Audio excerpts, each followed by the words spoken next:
Good morning students. Myself Ashok Gupta. आज हम पढ़ने जा रहे हैं आरबीएससी 10th क्लास बायोलॉजी का चैप्टर 3 जेनेटिक्स। तो जेनेटिक्स क्या होता है? Genetics is the branch of biology genetics is the branch of biology concerned with the study of genes, genetic variation and heredity in organism. इसे समझते हैं। Genetics क्या है? जेनेटिक्स एक ब्रांच है बायोलॉजी की जिसमें हम स्टडी करते हैं जीन्स के बारे में, जेनेटिक वेरिएशंस के बारे में और ऑर्गेनिज्म में पाई जाने वाली हेरिडिटी के बारे में। तो ये जेनेटिक्स की डेफिनेशन हो गई। अच्छा, अब ये टर्म जेनेटिक्स आई कहाँ से? तो इसे देखते हैं students. The term genetics was the first used by Watson in 1906. The term is derived from the Greek language word gene still used today. तो जेनेटिक्स जो टर्म है इसका सबसे पहले आविष्कार इसको किसने दिया था? वाटसन नाम के एक साइंटिस्ट ने दिया था 1906 में। और जेनेटिक्स जो टर्म है वो एक ग्रीक लैंग्वेज का वर्ड जीन है उससे ली गई है, जिसे हम आज भी यूज़ करते हैं। अब हम पढ़ने जा रहे हैं जेनेटिक्स की कुछ टर्मिनोलॉजीज़, यानी कुछ टर्म्स पढ़ेंगे जो जेनेटिक्स से रिलेटेड है। तो first term is gene. Gene क्या होता है? जीन को पढ़ते हैं। A gene is the basic physical and functional unit of heredity. Gene are made up of DNA. इसकी एक डेफिनेशन और है।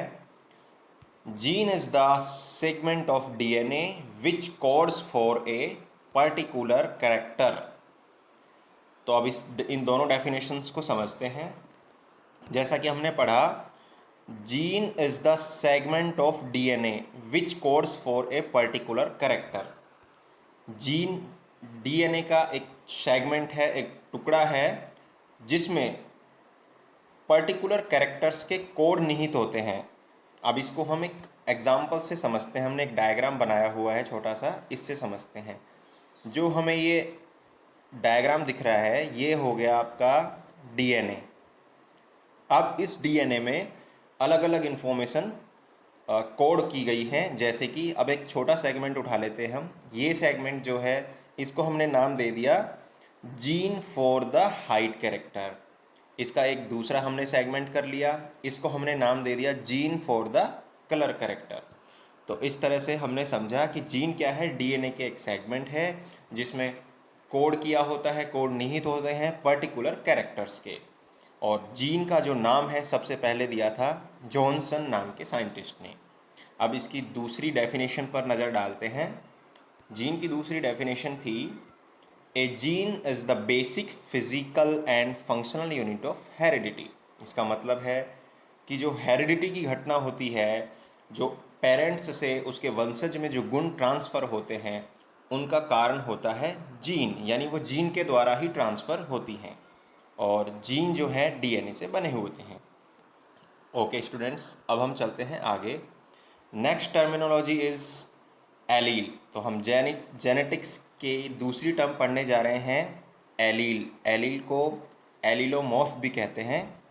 तो इसके बारे में पढ़ते हैं। जैसे कि इसमें डेफिनेशन दी हुई है, allele is the alternative form of gene which controls any one character. इसका मतलब क्या है? जीन एलील जो है वो जीन की एक अल्टरनेटिव फॉर्म है जो किसी एक करेक्टर को कंट्रोल करती है। अब इस लाइन को हम एग्जाम्पल से समझते हैं कि किस तरह से एलील और जीन में क्या डिफरेंस है। तो देखिए स्टूडेंट्स, ये एक करेक्टर हो गया हाइट और एक करेक्टर हो गया आई का कलर। तो हाइट जो है एक कैरेक्टर है, आई का कलर भी एक कैरेक्टर है। अब हाइट करेक्टर को हमने दो एलील्स में डिवाइड कर दिया। वो एलील्स हैं, हाइट के एलील हो गए टॉलनेस एंड शॉर्टनेस या ड्वार्फनेस। तो हाइट लंबी भी हो सकती है और छोटी भी हो सकती है। इसी तरह से दूसरा कैरेक्टर हम देखते हैं आई कलर। आई कलर ब्लैक भी हो सकता है और ब्राउन भी हो सकता है। तो ये हमने कैरेक्टर्स को भी सब डिवाइड कर दिया तो ये जो सब डिविजनल पार्ट है कैरेक्टर का, ये एलील्स कहलाता है। These R allele. नीचे हमने लिखा हुआ है height is controlled by jeans which has 2 allele और ट्रेट्स, यानी कि हाइट जो है वो जीन के द्वारा कंट्रोल हो रही है। यहाँ पे height is control by gene which has 2 alleles या 2 ट्रेट्स। इसी तरह से आई colour is controlled by gene which has 2 allele name black and brown. तो आपको स्टूडेंट समझ में आया एलील। अब इसके बाद हम थर्ड टर्मिनोलॉजी पे चलते हैं, हेरिडिटी या फिर इनहेरिटेंस। हेरिडिटी और इनहेरिटेंस, इसको समझते हैं।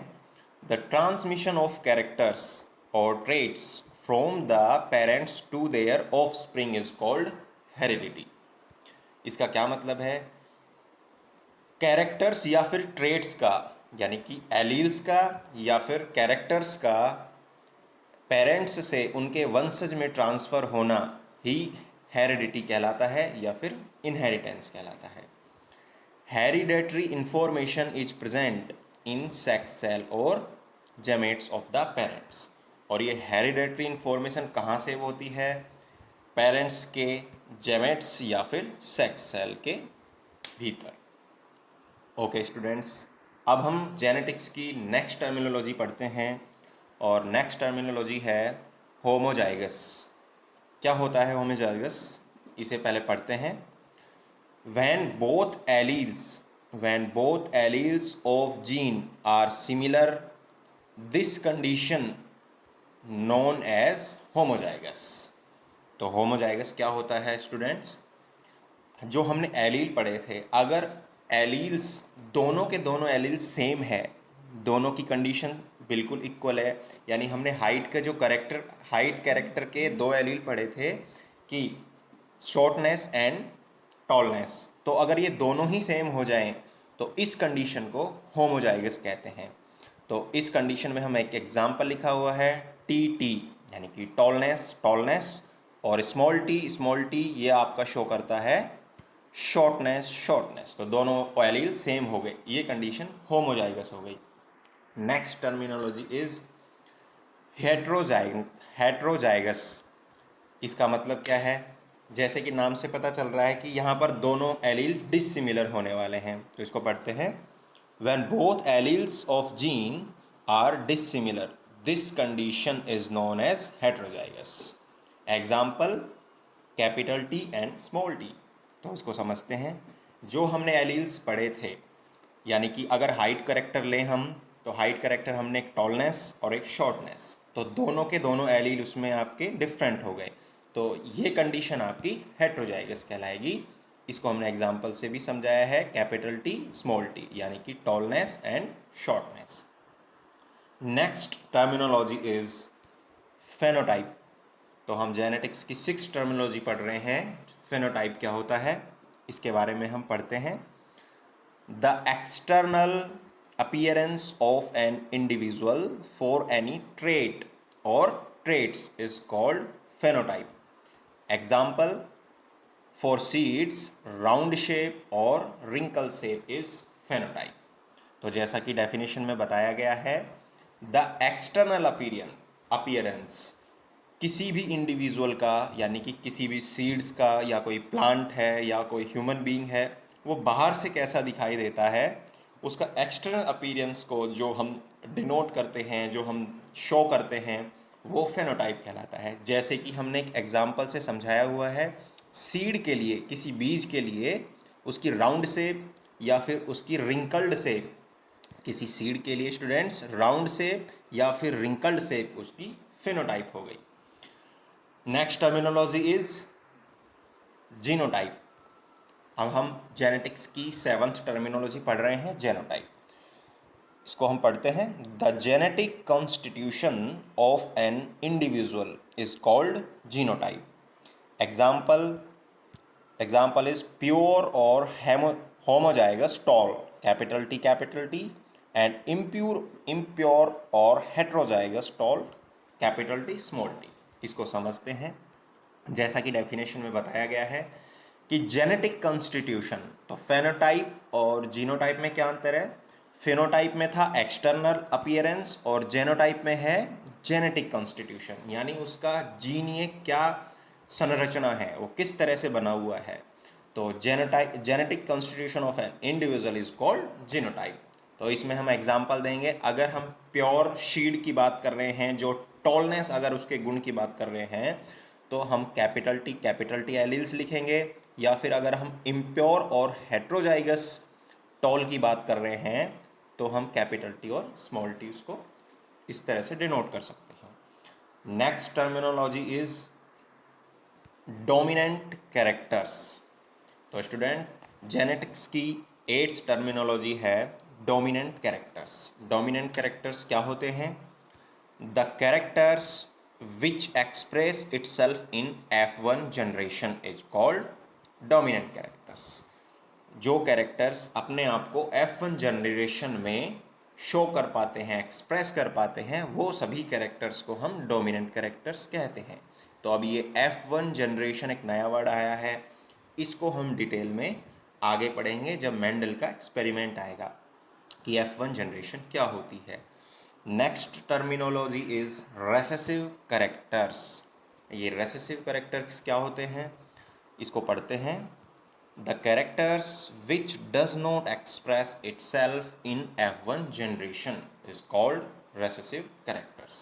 वो सभी कैरेक्टर्स जो F1 जनरेशन में अपने आप को शो नहीं कर पाते हैं या एक्सप्रेस नहीं कर पाते हैं, वो सभी कैरेक्टर्स रेसेसिव कैरेक्टर्स कहलाते हैं। तो इसको भी हम आगे समझेंगे कि किस तरह से कौन कौन से कैरेक्टर्स हैं जो F1 जनरेशन में अपने आप को इम्प्रूव नहीं कर पाए या फिर एक्सप्रेस नहीं कर पाए। आज के लिए इतना ही, बाकी की अदर जो टर्मिनोलॉजी है वो हम नेक्स्ट क्लास में पढ़ेंगे। Okay students, thanks.